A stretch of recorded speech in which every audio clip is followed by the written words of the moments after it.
Di awal film kita diperlihatkan sebuah pertandingan final World Cup pada tahun 1954. Sebelum pertandingan babak kedua dimulai, hujan tiba-tiba turun membasahi seluruh area stadion.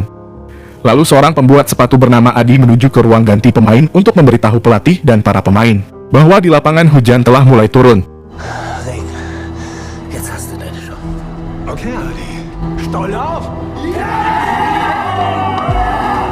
Mendengar kabar tersebut, ketika itu semua orang pun menjadi sangat bersemangat dan bersorak.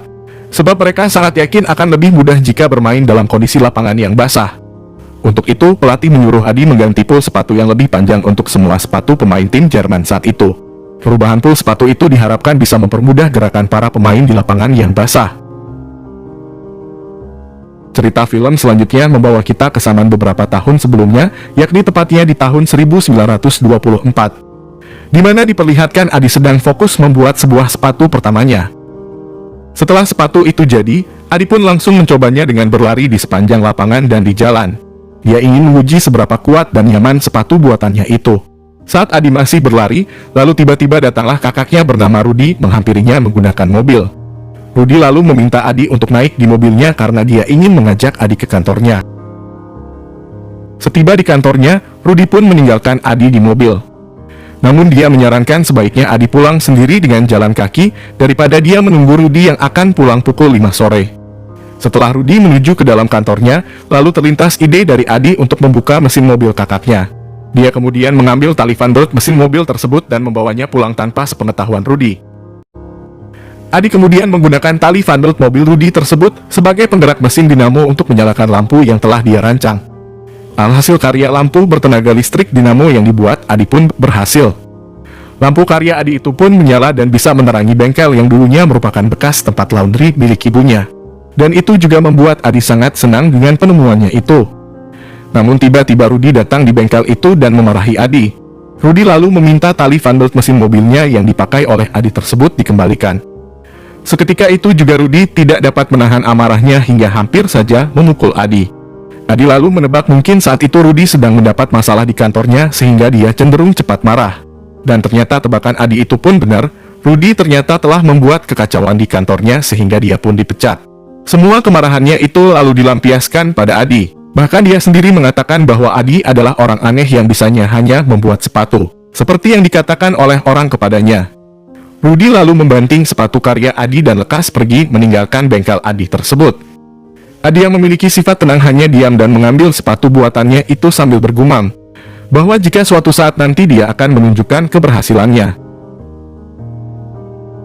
Rudi kemudian hendak melakukan perjalanan kereta api menuju Furt. Di saat dia telah mendapatkan tiket kereta, dia lalu melihat dan berkenalan dengan seorang gadis cantik bernama Friedel. Tampaknya Rudi tertarik kepada Friedel sehingga dia ingin ngobrol dengannya.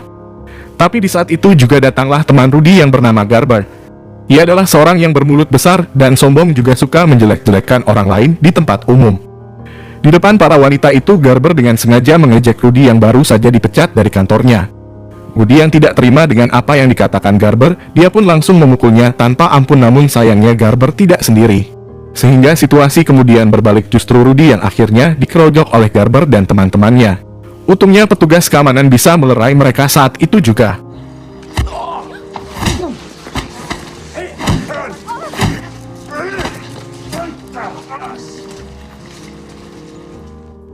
Malam harinya Adi sedang fokus membuat desain sepatunya. Tampaknya dia adalah seorang yang idealis dan perfeksionis. Adi mampu menghabiskan waktu berjam-jam di bengkel hanya untuk mendesain dan membuat sepatu.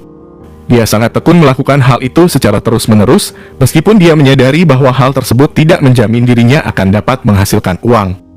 Rudi kemudian datang dengan muka babak belur sambil mencibir Adi kenapa dia hanya duduk diam di tempat itu untuk membuat sepatu, bahkan tidak ada orang yang mau membeli sepatunya. Menurut Rudi itu apa yang dilakukan Adi hanya membuang-buang waktu saja. Adi lalu menjelaskan kepadanya bahwa suatu saat nanti dia akan berhasil mencapai mimpinya. Dan sepatu buatannya kelak akan dipakai oleh atlet besar dunia. Hanya saja saat ini Adi masih belum memiliki modal untuk membuat sepatu yang lebih bagus lagi. Mendengar semangat dan impian adiknya yang cukup besar, Rudi kemudian berpikir sejenak dan memutuskan mengajak Adi bekerja sama memproduksi sepatu olahraga. Mereka pun membagi tugas di mana Adi yang ahli membuat sepatu akan menjadi bagian produksi. Sedangkan Rudy akan bertanggung jawab pada bagian memasarkannya. Meskipun Adi masih ragu dengan ide kakaknya, tapi dia setuju dan memutuskan untuk mencoba ide tersebut. Hari berikutnya, Rudy mulai mendatangkan peralatan untuk membuat sepatu. Rudy juga memberitahu Adi bahwa dia sudah mengajukan permintaan penaikan daya listrik kepada wali kota, agar mereka bisa menyalakan mesin-mesin dan menjalankan usaha mereka. Rudy selanjutnya menyuruh Adi agar menggunakan pakaian yang rapi, karena mereka akan pergi ke bank untuk mengajukan pinjaman untuk modal bisnisnya. Selain itu, tidak lupa mereka juga membawa beberapa contoh sepatu dan menjelaskan tentang kelebihan sepatu yang mereka produksi. Akan tetapi permintaan mereka ditolak dengan alasan bahwa akhir-akhir ini banyak perusahaan sepatu yang bangkrut. Pihak bank tidak menerima alasan apapun dari Rudy dan Adi. Dia hanya melihat fakta yang terjadi saat itu bahwa banyak perusahaan sepatu yang bangkrut. Dan itu hanya menyebabkan bank akan mendapat kesulitan. Dengan rasa kecewa, Rudy dan Adi pun memutuskan untuk pulang. Sebelum mereka menaiki mobil, rupanya Rudy melihat Friedel sedang memeriksa sepedanya yang rusak. Rudy pun menyuruh Adi pulang menggunakan kereta. Sedangkan dia berniat memberi tumpangan untuk Friedel demi melanjutkan pendekatannya. Di sepanjang perjalanan pendekatan, Rudy itu pun berhasil dan kemudian mengajak Friedel ke pabrik barunya. Di situ Rudy kemudian memberitahu Friedel bahwa mereka baru saja membuka dan sedang mencari pegawai baru untuk beberapa posisi di pabriknya. Setelah itu Rudy lalu memperkenalkan Friedel kepada Adi dan memperlihatkan keseriusannya untuk menikahi Friedel. Beberapa hari kemudian Rudy dan Friedel pun akhirnya menikah. Dalam pesta pernikahan itu tampak Friedel mencurigai Rudy yang sedang mendekati seorang gadis bernama Anna. Namun pikiran buruknya segera hilang setelah Rudy membawa Anna untuk dikenalkan kepada Adi. Rudy pun menyuruh agar Adi untuk berdansa dan mendekati Anna. Di pesta itu Rudy juga banyak mengundang tamu yang berpengaruh untuk mendapatkan validasi akan keberadaan dasar usaha sepatu barunya. Termasuk salah satunya adalah pegawai bank yang sempat mereka datangi sebelumnya. Untuk itu Rudy dan Adi lalu mengajak pegawai bank tadi untuk bermain bola di lapangan menggunakan sepatu yang mereka buat. Sambil bermain bola, Rudy lalu menanyakan pendapat pegawai bank itu tentang kualitas sepatu tersebut, dan jawabannya pun lumayan memuaskan Rudy dan Adi. Akan tetapi pegawai bank tersebut kemudian mengungkit masalah Rudy dengan perusahaan lamanya. Dia sangat yakin kalau Rudy telah menjadi pengacau yang tidak mematuhi aturan yang menimbulkan kerugian bagi perusahaan lamanya. Dan karena alasan itulah Rudy kemudian dipecat oleh perusahaan lamanya. Tapi Rudy menyangkal ucapan pegawai bank itu dan mengatakan bahwa semua itu adalah berita bohong. Setibanya di depan rumah, Rudy meminta maaf kepada Adi atas apa yang sebenarnya terjadi pada pekerjaannya di tempat sebelumnya. Adi pun tidak percaya kakaknya melakukan kesalahan seperti itu. Tapi Rudy tetap teguh pada pendiriannya bahwa apa yang dia lakukan adalah hal yang benar. Meskipun mereka tetap tidak memperoleh pinjaman dari bank itu, Rudy merasa yakin bahwa mereka akan sukses nantinya. Rudy lalu kembali meyakinkan Adi untuk tetap menjalankan rencana mereka dimulai dari usaha yang kecil. Mereka kemudian memutuskan untuk menjual sepatu buatan mereka kepada orang-orang sekitar dan para atlet.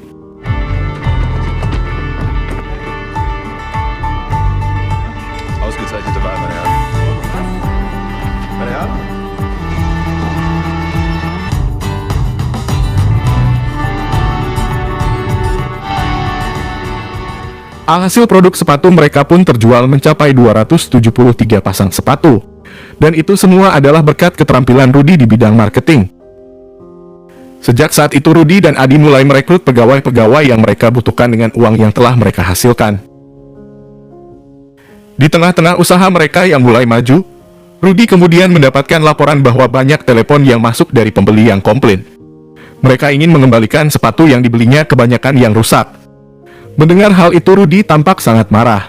Dia kemudian bergegas menemui Adi dan mengatakan agar Adi fokus membuat sepatu normal saja yang tidak mudah rusak. Akan tetapi Adi yang sangat idealis itu menolak masukan dari Rudy sebab sepatu yang dia buat memang masih dalam masa pengembangan. Sehingga dia masih harus memikirkan kualitas produknya sampai sempurna. Tapi Rudy tetap tidak peduli dengan perkataan Adi. Ia hanya ingin banyak orang yang suka dan membeli produknya agar mereka bisa mendapatkan penghasilan yang tinggi. Di sebuah danau lalu terlihat Adi sedang berenang sendirian, dan tak lama kemudian tiba-tiba seorang gadis yang pernah dilihat Adi sebelumnya datang. Mereka berdua pun selanjutnya saling berkenalan dan gadis itu bernama Katie. Katie kemudian mengajak Adi untuk berlomba renang di danau itu, dan semenjak itu mereka berdua menjadi semakin dekat. Mereka sering menghabiskan waktu bersama hingga akhirnya mereka menikah. Pada malam pernikahan Adi dan Katie, Friedel lalu melihat suaminya sedang mendekati Anna. Tampaknya Rudy menyelinap keluar bersama Anna, namun Friedel hanya bisa diam melihat mereka pergi. Akan tetapi dia tidak bisa membohongi pikirannya sendiri. Di mana di sepanjang malam Friedel terus memikirkan mengapa Rudy melakukan hal itu sampai dia tidak pulang. Di tempat berbeda terlihat Adi sedang sibuk mengembangkan model dan kualitas sepatunya. Di mana sepatu yang mereka produksi juga mulai terlihat semakin bertambah hari demi hari. Pada suatu hari Rudy dan Adi beserta istri mereka pergi menghadiri sebuah acara olahraga. Di tempat itu Rudy lalu bertemu temannya yang bertugas sebagai salah satu anggota militer di sana. Melalui temannya itu Rudy dan Adi lalu dikenalkan dengan Mr. Rick Scott. Rudy kemudian berkata bahwa dia akan memproduksi sepatu yang terbaik untuk tim nasional Jerman. Sang kolonel pun sangat senang mendengar ucapan Rudy tersebut. Lalu di tengah acara yang sedang berlangsung itu Katie mengatakan rasa syukurnya akan kesuksesan suaminya. Friedel yang mendengar ucapan Katie tersebut pun membalas dengan menimpalinya bahwa kesuksesan itu juga berkat kerja keras Rudy yang selalu bekerja hingga malam hari. Friedel juga mulai merasa ada hubungan aneh antara Rudy suaminya dan Katie. Mengingat hal tersebut, Friedel lalu berkata bahwa beruntungnya Katie bekerja di perusahaan sehingga dia bisa bertemu Rudy lebih sering di malam hari. Katie pun hanya diam bingung sekaligus terkejut dengan maksud perkataan Friedel. Di sisi lain, Rudy berkata kepada Adi bahwa jika mereka berhasil membuat tim nasional memakai produk sepatu mereka, maka mereka akan mendapatkan bantuan dari Garber. Keesokannya Rudy mengajak Adi untuk pergi menemui Garber, namun Adi tidak bisa menemaninya sebab dia akan ada rapat. Oleh karena itu dia pun menyarankan Katie istrinya yang pergi menemani Rudy untuk menggantikannya. Beberapa saat kemudian beruntungnya Rudy dan Katie pun berhasil mendapatkan pinjaman besar dari Garber. Sehingga dengan uang itu mereka bisa mengembangkan bisnis mereka. Setibanya di depan pabrik, Friedel tampak cemburu melihat Rudy semakin dekat dengan Katie. Bahkan Rudy dan Katie tidak segan-segan menunjukkan gurauan mereka yang terlihat sangat dekat di depan semua orang. Di saat itu Adi juga melihat beberapa botol minuman kosong di mobil Rudy, namun dia tidak menaruh kecurigaan sama sekali pada Rudy dan Katie. Selanjutnya dalam acara peresmian pengembangan perusahaan Rudy dan Adi, turut hadir juga Mr. Rick Scott. Sebelum meresmikan perusahaan Rudy dan Adi, Mr. Rick Scott memberikan sepatah dua patah kata dalam sambutannya. Die wichtigste Sportschuhfabrik unseres Vaterlandes.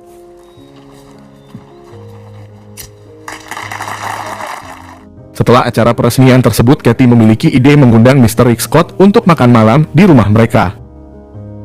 Hari berikutnya, ketika Adi dan Katie sedang sarapan, Katie lalu memberitahu Adi kabar bahagia kalau dia tengah hamil. Mendengar hal itu, Adi pun tidak dapat menahan kebahagiaannya.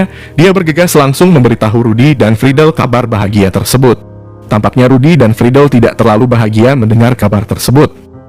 Namun meskipun demikian, mereka tetap memberikan ucapan selamat atas kehamilan istri Adi. Menjelang siang seperti biasa, Katie pergi berenang ke danau, dan ternyata Rudy juga datang menyusulnya. Dalam percakapan itu, Katie meminta agar mulai menjaga jarak dengan Rudy. Dan tanpa disadari Friedel ada di sana menggunakan sepeda melihat Rudy sedang bersama Katie. Namun Friedel hanya diam dan memendam perasaan kecewanya lalu pergi. Setelah itu Friedel menemui Katie dan mengatakan bahwa selama ini dia telah mengetahui apa yang telah terjadi antara dia dan suaminya. Katie yang tidak terima dengan tuduhan tersebut menyarankan Friedel untuk memahami sifat suaminya yang memang genit dan mudah tertarik dengan wanita cantik. Menurutnya Friedel sebaiknya membuat keputusan untuk meninggalkannya, bukan malah ikut dalam permainan Rudy yang genit itu. Friedel pun mulai gelisah dengan tiba-tiba mengungkap kecemasannya tentang anggapan orang-orang terhadap jasa Adi dalam perusahaan. Akan tetapi Rudy tidak menanggapi kecemasan Friedel tersebut dan memilih untuk pergi. Beberapa bulan kemudian masalah kecil terjadi menimpa perusahaan. Katie pun turut memberikan solusi untuk memecahkan masalah tersebut dan Adi menganggap solusi dari istrinya tersebut masuk akal. Akan tetapi Rudy tidak mau menerima solusi tersebut. Dia juga berbicara dengan kasar kepada Katie dan itu membuat Adi jadi sangat marah kepadanya. Rudy sendiri tidak menanggapi kemarahan Adi, namun dia memberikan 3 foto atlet Jerman yang bisa dipilih sebagai model produk sepatu mereka. Tapi Adi menolak semua model yang disarankan Rudy tersebut karena Adi hanya menginginkan modelnya adalah Jesse Owens, pelari terbaik dunia. Rudy pun menentang keras ide Adi tersebut sebab Owens adalah seorang berkulit hitam. Menurutnya hal tersebut tidak cocok dan bisa menentang aturan pemerintahan Jerman. Akan tetapi Adi tidak memperdulikan perkataan Rudy. Dia pun berusaha menemui Owens di hari berikutnya. Sambil membawa sepatu khusus untuk Owens, akhirnya Adi berhasil membuatnya menyukai dan menggunakan sepatu tersebut. Owens pun menerima sepatu tersebut dan menggunakannya dalam lomba lari. Syukurnya Owens benar-benar memenangkan pertandingan tersebut. Namun di sisi lain, Rudy lalu datang membawa surat untuk Adi yang sedang mendengarkan siaran langsung pertandingan Owens. Surat tersebut merupakan surat panggilan atas dasar kecurigaan karena memberikan sepatu kepada Owens. Rudy pun mengamuk mengetahui hal tersebut. Terlebih dia seringkali mendengar Adi mendapat banyak pujian dari masyarakat atas karyanya membuat sepatu yang bagus. Sedangkan Rudy sendiri tidak pernah dihargai sedikit pun. Sementara itu, Perang Dunia Kedua juga tengah semakin menjadi, di mana pasukan Amerika mulai menyeberang ke daratan Jerman. Terlebih Jerman yang semakin sensitif atas kemenangan Owens dan juga melihat Owens menggunakan sepatu produk dari Rudy dan Adi. Pemerintah Jerman juga semakin geram melihat perang mulai mendekati kota, akibat keputusan Adi menggunakan Owens sebagai modelnya. Akibat dari itu, Rudy dan Adi pun mendapat hukuman, di mana mereka harus menyetorkan 6.000 pasang sepatu boot untuk militer Jerman setiap bulannya. Jika mereka tidak sanggup memproduksi sepatu sejumlah yang ditetapkan tersebut, maka mereka harus mengirimkan orang-orang atau anak mereka ke medan perang.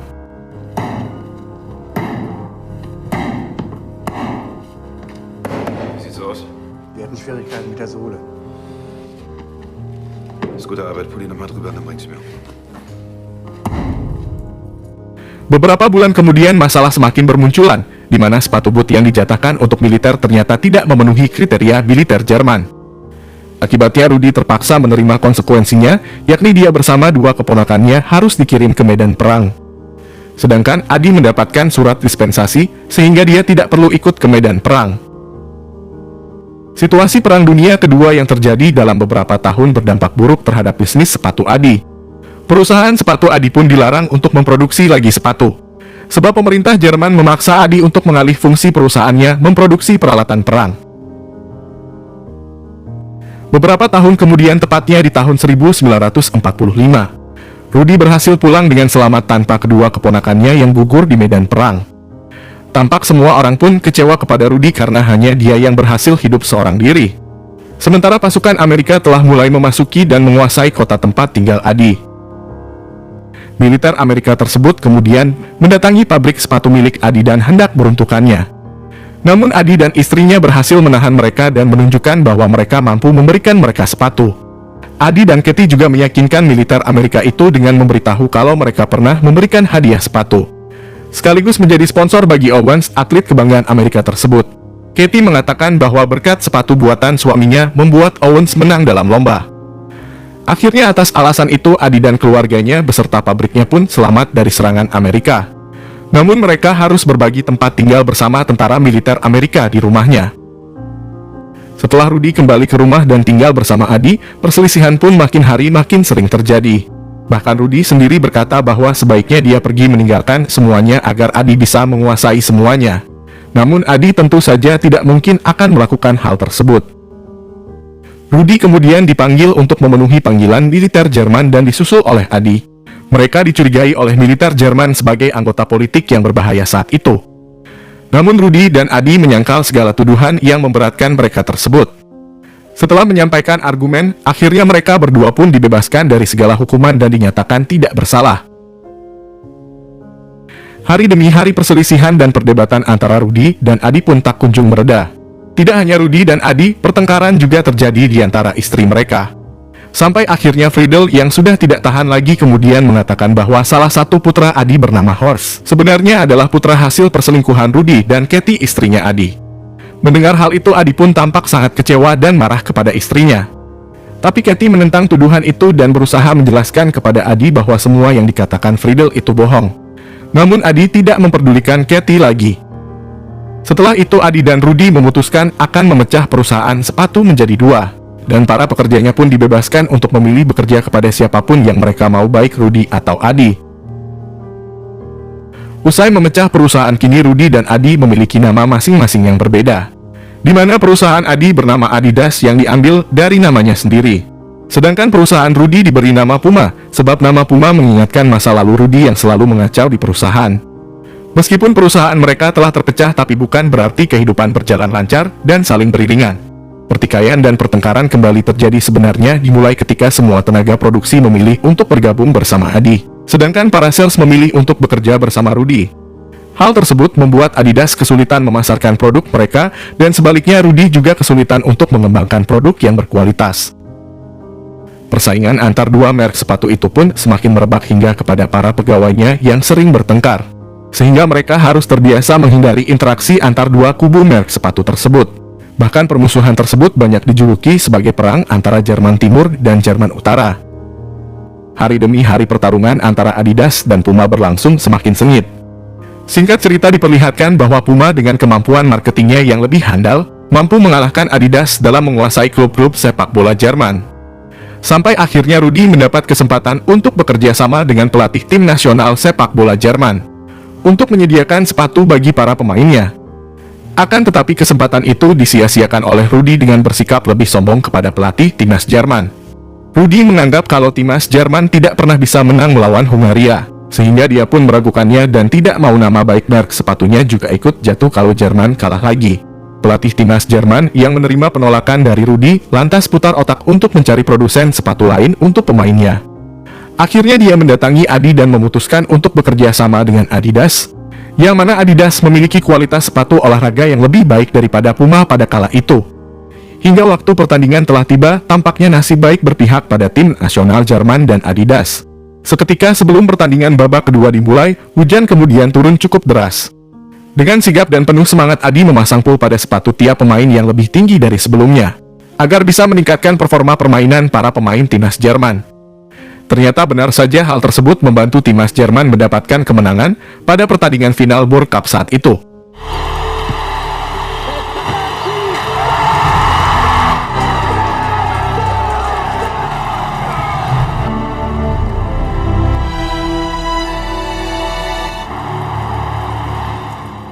Momen tersebut juga menjadi sebuah titik balik bagi Adidas. Dan sejak saat itu nama Adidas mulai terkenal dan berkembang hingga sampai saat sekarang ini. Sementara perselisihan antara Adidas dan Puma pun tidak pernah berhenti.